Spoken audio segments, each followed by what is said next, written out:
আর সবচেয়ে নিকৃষ্ট জায়গা কি? বাজার। ওই বাজারে গিয়ে যদি আপনি পড়েন এই দোয়া, লা ইলাহা ইল্লাল্লাহ ওয়াহদাহু লা শারীকা লাহ লাহুল মুলক ওয়া লাহুল হামদ ইউহয়ি ওয়া ইউমীত ওয়া হুয়া হাইয়ুন লা ইয়ামুত ওয়া হুয়া আলা কুল্লি শাইইন কাদির। 7টা বাক্য।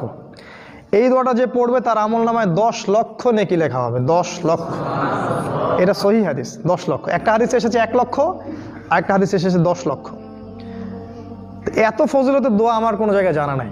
তো এই জন্য আমি ইচ্ছা করে কখনো কখনো বাজারে যাই, কোনো খরচ নাই, তারপরেও বাজারে যাই, গিয়ে কিছু একটা নিয়ে ওসিলায় এই দোয়াটা পড়ে বাসায় চলে আসে। একজন মুমিন ব্যক্তি চিন্তা করবে কোথায় আমার পরকালের ফায়দা বেশি আছে। ঠিক আছে।